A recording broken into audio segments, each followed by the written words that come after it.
Hey guys, welcome back to Spooky Island. We are back for another list. So today, I'm going to be doing my top 10 characters from 2021 from TV shows or series or episodic things. I wasn't going to do a combined one with movies, then realised how tough this actually would be. So today I'm just going to be talking about the characters, my favourite characters are from TV shows, and then tomorrow I'm going to be doing one for the movies. So just to clarify, this is any character who has appeared in a show in 2021. So say, for example, My Hero Academia is on its 5th season. I'm only going to talk about the experience that character had in the 5th season, which is obviously the season in 2021. I'm not going to talk about the character throughout the multiple seasons the show has. So just 2021. If it appears in the show in 2021, it is valid.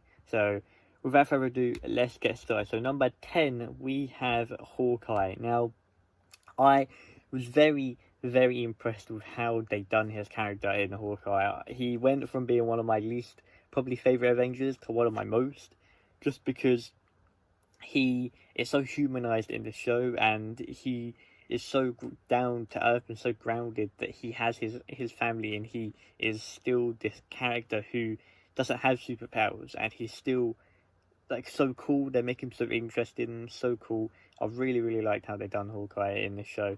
Probably my favourite. It definitely is my favourite way they've done his character, because he's got so much screen time in this show. It's so cool, so well done. Anyway, moving on to number 9, we have now. Let me just make sure I know how to pronounce her name, so I don't wanna butcher her name. But it is, for my name, I believe, is Yun Ji Woo. I think that's her full name. If you don't know, then it is the main character, the woman from My Name. I believe that's how you pronounce her name. But she, in My Name, is just phenomenal. She doesn't deserve to be 9th place, but there's so many other characters that it was very hard to rank. She, in this show, is what the show is about. The show is about her getting revenge. The show is about her character having nothing left, and then going to such great lengths to achieve what she wants. And if you didn't like her character, you didn't find a character interesting, or her character herself developed right, then you wouldn't feel connected to the show. And if you really love the show, then you really like her character, and that's how good her character is done. It's so well developed. It's such a good idea for a show, and for it to be a female character who gets revenge and she has nothing left, and she goes through 5-6 years at the police just so she can get to where she was. It's so good. It's so good. Her character is insane. Anyway, moving on to number 8, we have Yelena. Yelena only appeared in 3 episodes of Hawkeye this year. She appeared in the film as well, but we're not going to be talking about the film. We're just going to be talking about her appearance in the 3 episodes she had, and the amount of impact she had to even make it on this list is insane. She popped up to the end of episode 4, then episode 5, she was so good. Episode 6, she was so good. I think what makes her character even more interesting, in my opinion, and even better, is because of the chemistry she has with Kate when they're on screen together. There's so many scenes that they have that is so good, like the elevator scene in the finale, and the scene where they're in the house in episode 5 when they're talking to each other.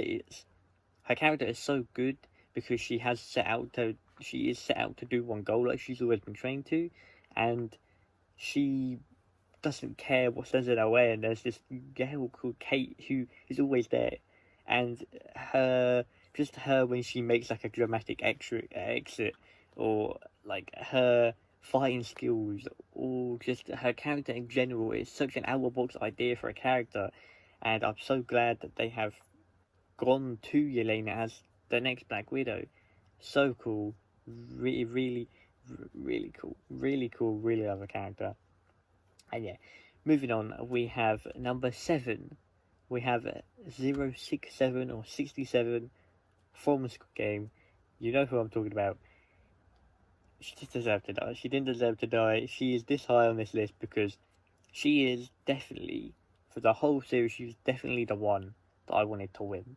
I knew something was going to happen because when there's 3 people left, you know that only one of them can survive realistically, and even if they were to do the thing that they wanted to do, they both agree that they wanted to leave, still there'd have to be one person dead, and we all knew who it was going to be. At least we thought, and the way that she died as well, it's so bittersweet because you knew that she, well, whether you think that she was going to survive or not wasn't the guy's choice to kill her, but the fact that they made her character, she's not even a main character in the show, but the way that she's shown in the show as being so honest and true is why it hurts so much. Is because she was probably the only person that actually really deserved to win. You know, she was the only true and honest person out of the 3 people left who really did deserve to win. But it hurts, it does. But yeah, moving on to number 6. Okay, so we're on to number 6. In at number 6 is Vi from Arcade. Now, you're probably wondering, George, how was she number 6? She definitely deserves high. She definitely does deserve high. This is very, very difficult to do this list. But her character in this show is so good. And I know I say that for all of them, but her character in particular is it is so well done because she has so much going on. You know what I mean? So she has so much that she needs to do or has to do without the episodes. That she is basically the main character in this show. She appears so much, and every time she's on screen, she's always is doing something. And when she partners up with Kaylin, in particular, she has a massive goal that she needs to achieve, and she always makes sure that she does it. One of my favourite scenes is when she's fighting in the bar. She gets knocked down, and the voice of the father figure they had plays in her head, and she like manages to get up, literally what he used to do, fighting in bars, and it's like, it's so good. It's so good. Her character is just so good. It makes me happy talking about the show, first of all. But her character in particular is another, in my opinion, is another female character on screen that is done correct. It is done correct to a point where I really, really like them. And on my list, I actually think I have 1, 2, 3, 4, 5, 6. I have 7 female characters on this list. Like, that literally goes to show you that, like, that's not me trying to be, like, anything. That's just literally my opinion, and I really have been impressed with Arcane. The show as a whole is phenomenal, and her character is so good. Anyway, moving on to number 5, because otherwise this video is going to be a long one. Number 5, we have Vincenzo. The main character, the main man himself, is so cool. He is definitely the guy who appears the most out of all of these in 2021, because he has 20 episodes that are an hour long, 20 hours of screen time, and obviously it's not all him, but he is the main character. He is the one that you see the most throughout the show, and he is still, by the end of the 20 hours, by the end of the show, he's gone on such a journey, has gone through so much, that he doesn't care anymore. The finale, I reacted to the finale on this channel if you want to go see it, but the finale, he ends up doing some bad stuff, as in, like, the people who deserved what they got to him, he had done it.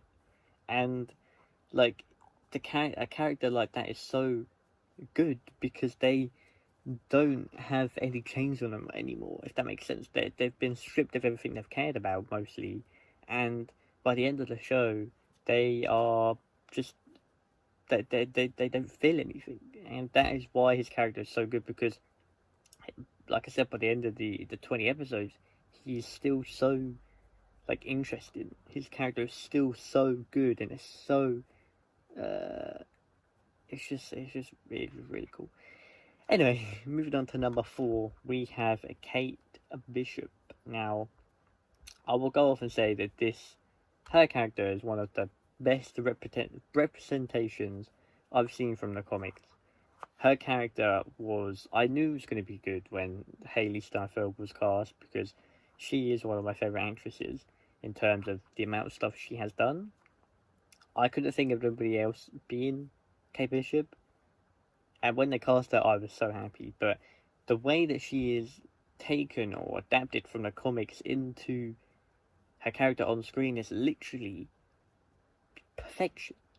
It is, because like you can just tell that that's like Kate Bishop. You know, she's always been one of my favorite characters in the comics, because she is Hawkeye. I always used to call her Hawkeye, but better. But now she is Hawkeye level. But it's basically a character who is like another character, but in their own way is better. If that makes sense. She has done such a good job of putting her on screen, and she is, every time she had a scene in Hawkeye, it was always really, really, really, really cool. Really cool. Anyway, moving on to number 3 here, we have Wanda Maximoff Scarlet Witch from WandaVision. Now, I'm only going to talk about her performance in WandaVision, and that's fine, because she's number 3 on this list for a reason.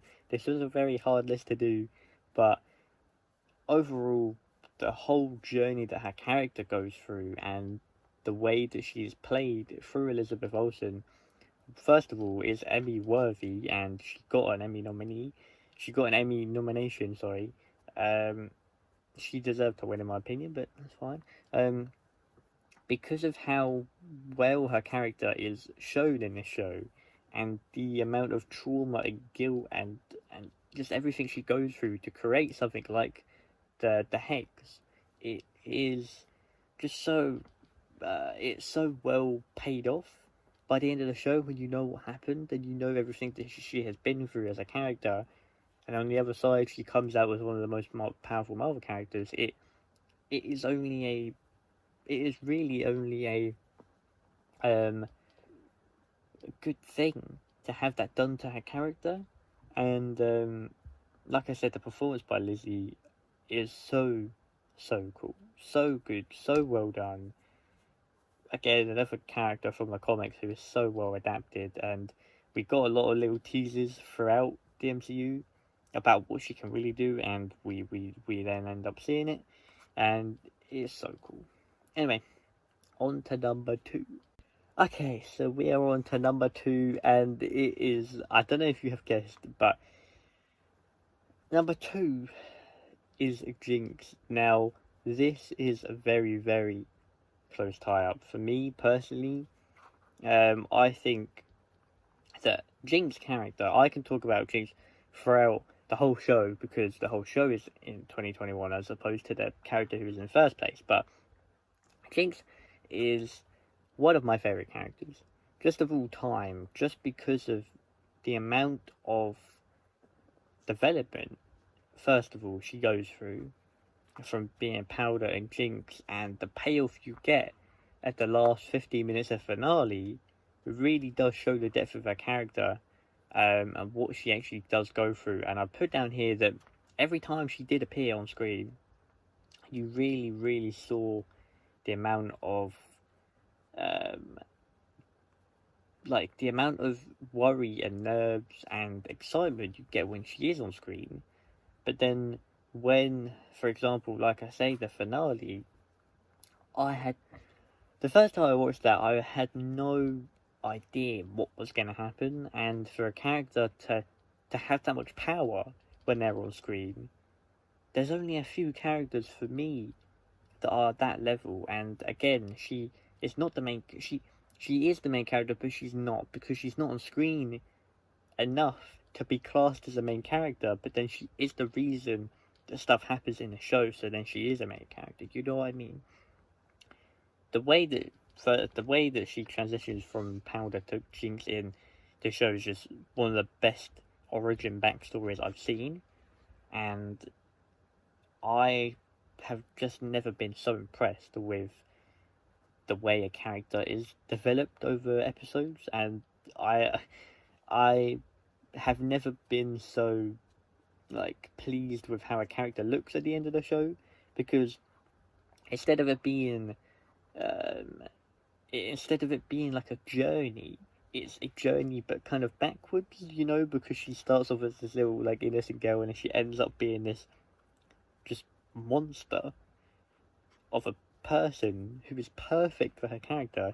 And then when they gave her the pink eyes, which is obviously from the game, and the kind of the power she has through the purple liquidy thingy, I can't remember what it's called. It's just so cool.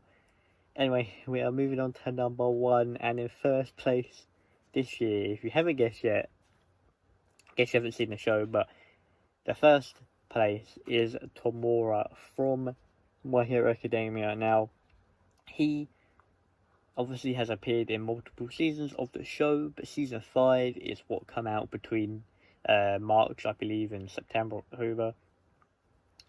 The last, I talked about this show in my shows of 2021, and it is a little bit lower than it should be, because I think the last 6-7 episodes are phenomenal. As a show, phenomenal, and the ones that put it down a bit was the first few episodes, and the kind of arc we got again, that was the kind of tournament-esque, and them trying to train up the other classes, and I understand that, but it isn't as entertaining as it maybe should have been. There's a few more filler episodes in that season that maybe there should have been. I think a lot of people would agree with me on that. But TOMURA as a character in season 5 goes from being up here to through the roof, and that is done by the last 2-3 episodes of the show, because he is just so he evolves, basically. He turns into a Pokemon. He evolves from being this, and you know what I'm talking about if you've seen the show. He evolves from being this very evil, uneasy kind of villain who knows what he wants, you know, and he kind of evolves from that into some guy who I don't know how to explain it. It's so good, and I haven't even talked about the one reason. First of all, his backstory is to me, is quite similar to the way JINX is done. They are both characters who accidentally kill members of their family, whereas JINX is done accidentally and she doesn't actually see it happen. She only sees it happen afterwards, and she has to process that all at once. TOMURA is a character who does it himself and watches it happen at his own eyes, if that makes sense. He watches it happen and he knows it happens, but he can't stop it. And they're both very, very, very, very traumatizing backstories, but for TOMURA, he watches it happen himself and then has to process the feelings on his own after the scene with his dad. So it is one of the best, if not the best, origin story I've seen to date for a character, which is why he had to be number 1 for me. And the way that it's done almost made me cry, because of how real and how kind of traumatizing the backstory was, that he might even be my favourite character on the show now. So he had to be first for me. It was very close between JINX, because JINX had, like I said, had a very similar backstory, but the way that it's done is different, and so cool. TOMURA, round of applause. I'm so excited for season 6 of My Hero. I'm so excited for Arcane season 2. Yeah, I hope you guys enjoyed though. I hope you guys enjoyed this little list, and I will tomorrow be back for top 10 movie characters of 2021. There's going to be some big ones in there. Anyway, hope you guys enjoyed. Take care, and peace.